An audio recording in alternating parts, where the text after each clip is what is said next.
त्यसैले गर्दाखेरि त्यो तपाईको चाहिँ नेपाल सर, चाहिँ यो टल गरिदिनु होला है। क्रममा नेपाल के हो भने हजुर मोबाइल के मोबाइल नेपाल चाहिँ हात पोल्यो रे तिमीलाई तातो सुरु गरे हुन्छ हजुर हुन्छ सुरु गर्नु हजुर सुनिया छ हजुर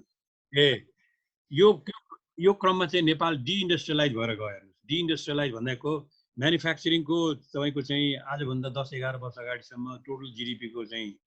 म्यानुफ्याक्चरिङ 10% थियो है अहिले गएर म्यानुफ्याक्चरिङ नेपालको चाहिँ 5.5% मा झरेको छ यहाँ मतलब कृषिबाट आएका जुन मान्छेहरू चाहिँ युवाहरू छन् नि त्यो म्यानुफ्याक्चरिङमा ट्रान्सफर हुने हो नर्मली जसले जतिसुकै भने पनि म्यानुफ्याक्चरिङ सेक्टरको ग्रोथ नभइकन हुँदैन अब चाइनामा हेर्नुहुन्छ भने अहिले चाहिँ ओभर 30% म्यानुफ्याक्चरिङ छ इन्डियामै पनि 17-18% छ म्यानुफ्याक्चरिङ जीडीपी को हामी का 5.5% छ गर्दाखेरि कृषिबाट आएको मान्छेहरू चाहिँ उद्योगमा लाग्ने चान्सै भएन कामै भएन त्यसपछि अनइम्प्लोइड बाहिर जान थाल्यो कि म्यानुफ्याक्चर डिइन्डस्ट्रियलाइज भयो सर्भिस सेक्टरको चाहिँ ग्रोथ भयो सर्भिस सेक्टरमा किनभने त्यहाँबाट पठाएको पैसाले गर्दा ब्याङ्कहरू यहाँ आए ब्याङ्कहरू आउँदाखेरि उनीहरूले लोन दिने अनि कन्सम्पसन बढेर गयो तपाईको जो अब यसबाट चाहिँ भन्नुस् न यो अहिलेको नेपाल सरकारको खर्चको अन्तहीन र अनुशासनहीन खर्च भन्छु म यसलाई किनभने त्यसको प्रयोग राम्रो भएको छैन कि प्रयोग राम्रो भनेर मैले कुनै अरू कुनै कारणले भरे हैन जति खर्च गर्छु भनेको छ अहिले 2 वर्षकै तपाईले स्थिति हेर्नु हो भने के भएको छ भने अर्थमन्त्रीले यति खर्ब खर्च गर्छु भनेको छ तपाईको 6 महिनामा आएर म खर्च गर्न नसक्ने भनेको छ अनि त्यो खर्च गर्न नसक्ने भने पैसा पनि बजेटको अन्तमा त संसदमा गएर देखाउनु पर्यो मैले यति पैसा खर्च गरेँ भनेर अनि त्यसपछि त्यो अन्तिम असारको महिनामा गएर चाहिँ तपाईको 40% चाहिँ त्यसको चाहिँ वारवर्ती खर्च गर्ने गर्दाखेरि त्यसको उपयोग हुन सकेन त्यसको जति आउटपुट राष्ट्रले पाउनु पर्थ्यो त्यस्तो खालको मोडलमा अहिले हामी विदेशबाट आउने पैसा त्यसलाई साधारण खर्चमा धेरै खर्च गर्ने साधारण खर्चमा चाहिँ हाम्रो ठाउँ चाहिँ बढेर जाने अनि विकास खर्चमा चाहिँ थोरै विकास खर्च गर्ने थोरै विकास खर्च गर्ने पनि भनेको समयमा खर्च गर्ने त्यति पनि राम्रोसित खर्च गर्ने हुन्थ्यो त्यो पनि खर्च गर्न नसक्ने र अन्तिममा गएर खर्च कहाँ गएर गर्ने त भन्दाखेरि चाहिँ असार महिनामा गएर भरभर्ती खर्च गर्ने गर्दाखेरि नेपालको चाहिँ ग्रोथ चाहिँ नेपालको ग्रोथ मोडल हो र यसले गर्दाखेरि कृषि चाहिँ नेग्लेक्टेड भयो नेपालमा कृषि नेग्लेक्टेड भएको कसरी देखिन्छ भने तपाईको कृषि चाहिँ नेग्लेक्टेड भएको 1960s को 60s भन्दा धेरै अगाडि हो 1960s मा नेपालको कृषिको चाहिँ एनुअल ग्रोथ रेट 2.5 थियो 1970s मा आएर तपाईको चाहिँ यो 2.1 आयो अघि 1990s मा आएर तपाईको 1980s मा गएर अलमोस्ट 5% थियो कृषिको ग्रोथ रेट बढेर गयो 1990s मा आएर 3.9 मा झर्यो र अहिले 2011 देखि 2017 सम्म चाहिँ यो सरी मलाई माफ गर्नुस् है कृषिको होइन यो average growth rate of the nations economy नि 60s मा चाहिँ 2.58 थियो 60s को दशकमा 70s को दशकमा 2.1 थियो एकदम कम थियो 80s को दशकमा अलमोस्ट 5% थियो 80 देखि 90 सम्म एकदम बढेको छ नेपालको र 90s को दशकमा पनि 5% थियो 90s को दशकको एभरेज ग्रोथ रेट 2001 देखि 2010 सम्म चाहिँ 3.9 मा झर्यो हेर्नुस् है र 2011 देखि 2017 सम्म चाहिँ 4.1 मा आयो अहिले यो 2 वर्षदेखि यो भूकम्पको स्पेन्डिङ पनि बढ्यो गएको वर्ष चाहिँ कृषिको पनि फसल राम्रो भएको जे भए पनि हामी 2 वर्षदेखि चाहिँ ग्रोथ रेट चाहिँ 6.5% ग्रोथ रेटमा अलिकति माथिल्लो ग्रोथ रेटमा हामी जान चाहिँ सकेका छौँ तर यो क्रममा के भएको छ भने कृषिको ग्रोथ रेट चाहिँ तपाईको चाहिँ घटेर गएको छ कृषिको ग्रोथ रेट चाहिँ हामीलाई चाहिने चाहिँ साँच्चै विकास गरेर जाने हो भनेदेखि 4.5-5% को दरले कृषि सेक्टरको ग्रोथ हुनुपर्छ तर 2-2.5 बढीमा 3 भन्दा बढ्ता हुन सकेको छैन 3 भन्दा बढ्ता हुन सकेको छैन झन् यो 2000 देखि 2010 सम्म त 2.7 2011 देखि 2015 सम्म 2.9 र 2016 र 2017 मा चाहिँ 3% कृषि ग्रोथमा स्टेग्नेन्ट भएको छ कृषिको ग्रोथ रेटमा इच्छा गरे अनुसार हामीले चाहिने अनुसार जान नसक्ने उद्योग ग्रोथ रेट कम भएर जाने लगानी चाहिँ तपाईको हाम्रो चाहिँ जति लगानी गर्छु भने लगानी गर्न नसक्ने गरेको लगानीको त्यसको प्रतिफल लिन नसक्ने र बीचमा बिचौलिएको अब यो तपाईँको चाहिँ राजनीतिक प्रशासनिक सबैतिरबाट भन्नुहोस् न बिगबिगले गर्दाखेरि नेपालको यसलाई ठेक्ने चाहिँ के रे भनेर भन्दाखेरि नेपालको युवाहरूको पठाएको रेमिटेन्सेसले ठेगिराखेको। त्यसकारण यो चलिराखेको थियो कि चलिराखेको कसैलाई मानिसको प्रवृत्ति हुन्छ नि, जबसम्म चलिराखेको छ किन त्यसलाई बढ्ता चलाउने, चलिँदै राखेको छ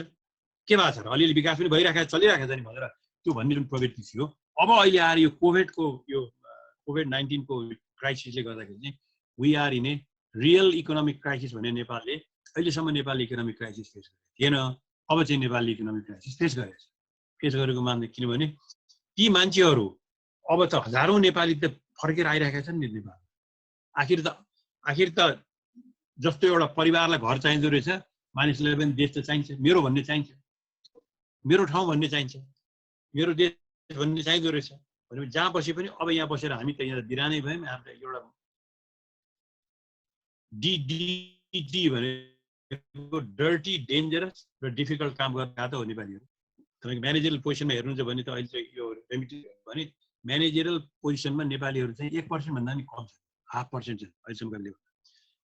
सबै त त्यो श्रममै गएको। अब तिनीहरू फर्केर आउँदैछन् भने तिनीहरूलाई अब कहाँ राख्ने? तिनीहरू त के आकाङ्क्षा लिएर आएका हुन्छन्, आफ्नो देश भनेर आएका हुन्छन्। अब के गर्ने भनेर तिनीहरूलाई कसरी एडजस्ट गर्ने एउटा कुरो थियो। दोस्रो कुरो तपाईँले 8-9 खरबको तपाईँलाई विदेशी मुद्रा आइरहेको थियो। विदेशी मुद्रा त उनीहरूले पठाएको डलर आइसकेपछि नेपाली चार्टर दिनुहुन्छ तपाईँ राष्ट्र ब्याङ्क चाहिँ डलर त अहिले पनि छ। तर अब त्यो पनि अब घटेर जाने हो किनभने यो गएको 8 महिनामा चाहिँ राष्ट्र ब्याङ्कमा विदेशी मुद्राको डलर चाहिँ करिब 2% को दरले त बढ्या छ, नबढ्या त होइन। तर यो बाँकी 4 महिनामा चाहिँ अब 20% घट्छ भने अब यही तरिकाले यदि यो पेन्डेमिक जुन छ यो पेन्डेमिक चाहिँ अर्को 5-6 महिना गयो भनेदेखि चाहिँ विदेशी मुद्रा 8 खरबबाट कति खरब घट्ने? विदेशी मुद्रा घट्ने भयो, देशी मुद्राको सप्लाई घट्ने भयो। टुरिज्मको जसले तपाईँलाई एउटा ठुलो ग्रोथ सेक्टरको रूपमा आइरहेको थियो टुरिज्म, र यहाँ नेपालको अन्टरप्रिन्योरसिप आफै आइरहेको थियो। किन होटल बनायो भन्दा नेपाल सरकारले बनाएको त होइन। नेपाल सरकारले जतिसुकै असक्षम नेपाल सरकार भए पनि यो पर्यटनको क्षेत्रमा प्रकृतिले नेपाललाई दिएको देन, नेपालको प्राकृतिक देन र सांस्कृतिक सम्पदाको परिप्रेक्ष्यमा भन्नुहोस् न टुरिस्टहरूको फ्लो नेपालमा बढेको थियो। त्यो आशा थियो एउटा मेन सेक्टर लाखौँ लाख मान्छे कमाउने, त्यो त्यसमा चाहिँ मार पर्ने हो। अब होलसेल र रिटेलिङ जुन यो अहिलेको यो बाहिरबाट मान्छे बाहिरबाट पठाएको पैसाले गर्दाखेरि किनबेचको जुन एउटा सेक्टर ग्रोथ भएर गएको थियो, सबभन्दा फास्ट ग्रोथ चाहिँ मल खोल्ने काठमाडौँमा तपाईँको भाटभटिनी मल भनेको छ, यो भनेको छ र रेस्टुरेन्टहरूमा जाने जुन त्यो ठ्याक्कै श्रिङ्क गरेर जान्छ। अब 14-15% ग्रोथ भएर गएको थियो। अहिले जिडिपीमा 14% को त्यसको योगदान थियो, 14-15% योगदान छ अहिले। त्यो चाहिँ सत्य घट्ने हो भन्दाखेरि for the first time we are really facing an economic crisis. अहिले फरेन एक्सचेन्ज क्राइसिस आएको छ, रेभेन्यूको क्राइसिस आयो। अब अहिलेसम्म हामीले राम्रोसित विकास गर्न सकेनौँ, विकास गर्ने हाम्रो चाहिँ मोडल बनाउन सकेनौँ, हामीले चाहिँ इमान्दारीपूर्वक सेवा दिन सकेनौँ जनतालाई, इमान्दारीपूर्वक चाहिँ योजनाहरू लैजान सकेनौँ। हचुवामा योजनाहरू राख्यौँ, ल्याइदिएर राख्दैन, 50 करोड यसमा राखिदिए भोलि खर्च भयो भने खर्च भयो, खर्च भएन भने अरू त्यो रकमान्तर गरिदिनु भन्ने त्यो खालको नै हो नेपालको बजेट अहिलेसम्म। 22वटा चाहिँ राष्ट्रिय गौरवका योजना चाहिँ 2टा चाहिँ राम्रै गरेको छ। जस्तो पोखराको एयरपोर्टले चाहिँ राम्रै काम भएको छ, भैरवाको एयरपोर्ट पनि अलिकति ढिलो पनि काम भएको छ। अरू राष्ट्रिय गौरवको योजना हेर्नुहुन्छ भने जति पैसा दिएको छ खर्चै भएको थियो, खर्चै गर्न सक्छ। खर्च गरेकोमा पनि फेरि त्यहाँ धुमधामको चाहिँ तपाईँको आलोचनाहरू आइरहेको छ। र नेपाल सरकारको नेचरले नै के हो भने प्रोक्योरमेन्टमा बढ्दै जाने कि तपाईँको बाहिरबाट माल किन्न पऱ्यो भने तम्सिने, हवाईजहाज किन्न पऱ्यो भने तम्सिने। किनभने हवाईजहाजसित मैले यहाँ अरू त मैले भन्नु खोजेँ, तर एउटा म खालि एउटा उदाहरण मात्रै म तपाईँलाई एउटा के दिन्छु भने अहिले कि त्यो नेपालको वाइड बडी पनि होइन, न्यारो बडी 2टा हवाईजहाज नेपालले जुन किन्यो फ्रान्सबाट, त्यो किन्दाखेरि हामीले यति करोड रुपियाँ दाम हामीले भ्रष्टाचार हामीले कमिसन दियौँ भनेर फ्रान्सको कम्पनीले फ्रान्सको सरकारलाई रिपोर्ट बुझायो। र त्यो कमिसनको बेलामा त्यहाँ बस्ने चाहिँ हाकिमहरू चाहिँ अहिले पनि नेपाल सरकार तिनीहरूले हाकिम नियुक्त गरेर राखेको छ। अहिले पनि तिनीहरूलाई नियुक्त गरेर राखेको छ। भनेको मतलब मैले भन्नु खोजेँ यो तरिकाले साधनको दुरुपयोग भएर गइरहेको छ भने यसलाई अब कसरी आमूल परिवर्तन गर्ने? आमूल परिवर्तन गर्ने पैसाको कुरो मात्रै भएन यहाँ। तपाईँ आमूल परिवर्तन गर्ने चाहिँ तपाईँ खर्च कसरी घटाउनुहुन्छ,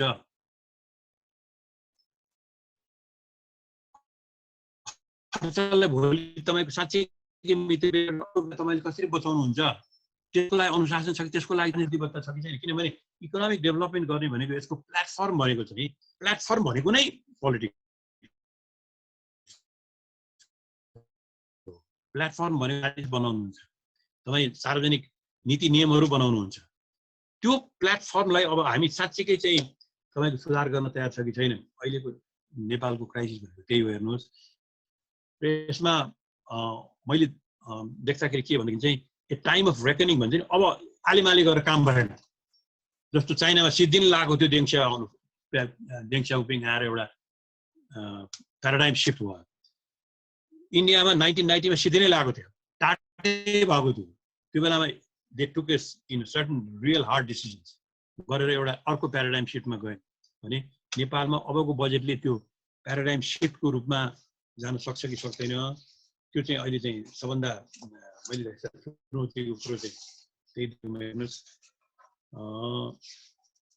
अब यो के भनेदेखि बजेटको चाहिँ प्राथमिकतामा चाहिँ यो ऊ भन्ने पनि समस्या बेला गइसक्यो कि प्राथमिकता त्यही प्राथमिकता हो। कृषि नै प्राथमिकता हो, शिक्षा हो, स्वास्थ्य हो, कृषि हो, सधैँ भनिरहेका छन्, रोजगारी हो, सधैँ भनिरहेका छन्। मलाई मान्छेले सोच्छन् यसपालिको बजेटको के प्राथमिकता हुनुपर्छ। तपाईँ पोहोरको प्राथमिकता हेर्नुहोस् के छ, त्यसमा चेन्जै गर्नु पर्दैन। पोहोरको प्राथमिकता अझ यसपालि चाहिँ कृषिमा अझ बढ्ता तपाईँले जोड दिनु पर्यो कि त्यहाँ आएका मान्छेलाई राख्नुहुन्छ। उनीहरूलाई यो कृषि भनेको पेसा पनि ग्ल्यामरको पेसा हो, यो गर्दाखेरि पनि इज्जत हुन्छ, यसबाट फाइदा हुन्छ भन्ने वातावरण कसरी निकाल्नुहुन्छ, कस्तो खालको पब्लिक पोलिसीहरू ल्याउनु पर्छ त्यसलाई। हाम्रो त यहाँ के भने 10+2 हुने बित्तिकै श्रम भनेको गर्दै नहुने भन्ने छ तपाईँको। म त पढाइ मान्छे किन मैले त कोदाले खन्न हुँदैन भन्ने छ भने, तर अहिले त चेन्ज त अलिअलि भइरहेको मैले देखेको छु। तर भोलि तिनीहरूलाई चाहिँ त्यो क्षेत्रमा जानको लागि कसरी प्रेरित गर्नु, त्यसबाट फाइदा हुन्छ कसरी सुनिश्चित गर्नु, यो कुराहरूलाई चाहिँ तपाईँको रेकमेन्डेसन्स यो कुराहरू चाहिँ आउनु पर्यो। अनि इम्प्लोइमेन्ट स्किम्सहरू जो बाहिरबाट मान्छेहरू आइरहेका छन् अहिले, आउँदाखेरि तिनीहरूलाई साँच्चीकै इम्प्लोइमेन्ट कसरी दिलाउनुहुन्छ तपाईँले, यसमा चाहिँ स्थानीय सरकार प्रदेश सरकारहरूलाई कसरी जोड्नुहुन्छ, त्यहाँ गएको पैसा दुरुपयोग हुँदैन भने कसरी सुनिश्चित गर्नुहुन्छ।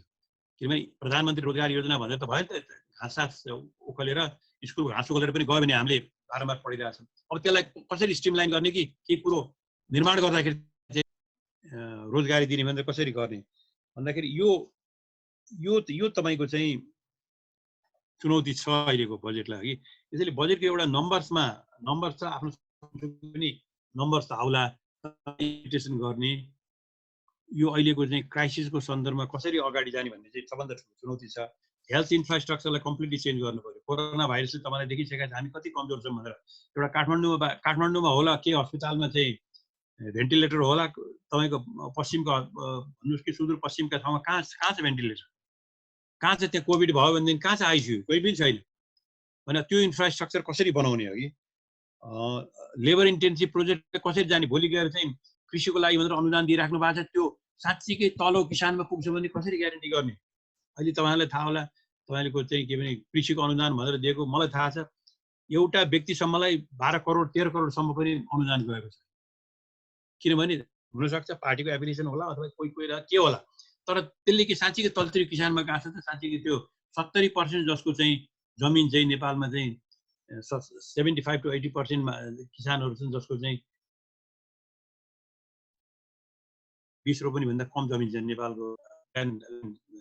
ल्यान्ड डिस्ट्रिब्युसन हेर्दाखेरि। त्यो मान्छेहरूको कसरी जाने, 3 महिना खानेलाई 6 महिना खाने कसरी पुऱ्याउने भने यो एउटा चुनौती चाहिँ अहिले आएको छ। यो चुनौती चाहिँ पहिले पनि थियो, तर अब अहिलेको कोभिडले गर्दाखेरि र बाहिरबाट मान्छे आउने र फरेन एक्सचेन्जको पनि सर्टेज हुने अनि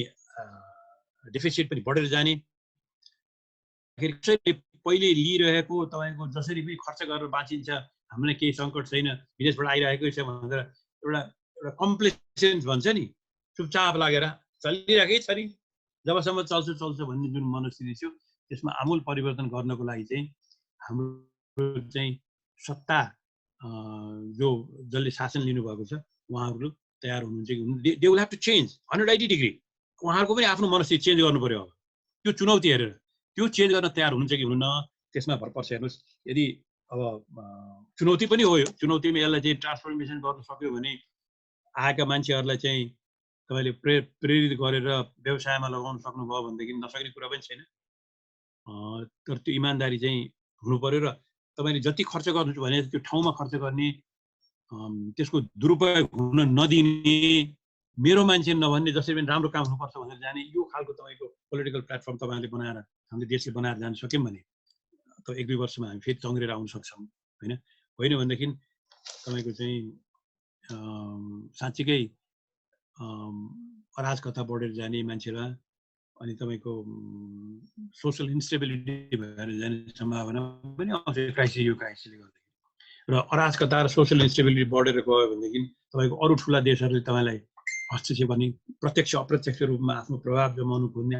आफू तपाईँ कमजोर भएको बेला त गर्ने हो ती सबै सम्भावनाहरू पनि फेरि त्यसमा आउँछन् त्यसैले एउटा बडो स्ट्रेटेजिक क्रस रोडको मोमेन्टमा हामीहरू आएको छौँ नेपालमा अहिले अब यसलाई कसरी चाहिँ अहिलेको सरकारले चाहिँ ट्याकल गर्छ हामीले राम्रो कुरालाई चाहिँ ठिक काम गरेकोलाई हामीले समर्थन गरेर जाने हो कि यसमा किनभने देश अडेर गयो भने त हामी सबै बाँच्ने हो नि त आखिर हामी सबै यहीँकै देशका बासिन्दा हो हाम्रो मातृभूमि हो हाम्रो चाहिँ अड्ने ठाउँ यही हो तर गलत काम भयो भनेदेखि चाहिँ यो मेरो यो तेरो नभएर त्यसलाई चाहिँ ब्रुटली चाहिँ बाहिर चाहिँ लिएर आउन सक्ने पनि त्यो पनि चुनौती अहिले तपाईँ हामी सबैमा छ त्यो चाहिँ तपाईँहरू जस्तो एकाडेमिसियन्स तपाईँहरू पढाएर बस्नु भएको छ खालि त्यो तपाईँको इकोनोमिक्समा चाहिँ डिमान्ड कर्भ र सप्लाई कर्भ अथवा फलानु भनेर चाहिँ त्यति मात्रै होइन कि वास्तवमा के हाम्रो पोलिटिकल इकोनोमी कसरी गइरहेको छ साधन स्रोत के भइरहेको छ दुरुपयोग भएको छ सदुपयोग भएको छ स्थानीय स्तरमै हेर्न सक्नुहुन्छ के भइरहेको थाहा छैन मलाई तपाईँको त्यहाँ कसरी के भएको छ तर एउटा राम्रो कुरो के छ भने स्ट्रक्चर त हाम्रो बनेको छ स्ट्रक्चर के भने स्थानीय सरकार भन्ने बनेको छ प्रदेश सरकार भन्ने बनेको छ अब how do we make sure that they function यो स्थानीय सरकार भन्ने बनेको राम्रो बनेको छ राम्रो बने म यो मानेको राम्रो भन्छु कि यसको एजुकेटिभ पनि छ लेजिस्लेटिभ छ जुडिसियरी पनि छ र यो भारतको पञ्चायत भन्दा ग्राम पञ्चायत भनेर भनेको थियो त्योभन्दा धेरै बलियो छ यो साधन स्रोत पनि दिएको छ अब र अहिले यो कोभिडमा पनि जे जति अलि तपाईँ क्वारेन्टाइन बनाउने जे गर्ने बरु स्थानीय सरकारले जति गरेको छ अरूले गरेको छैन तर यिनीहरूलाई नै तपाईँको चाहिँ एक्टिभ गराएर भोलि यो स्थानीय सरकारलाई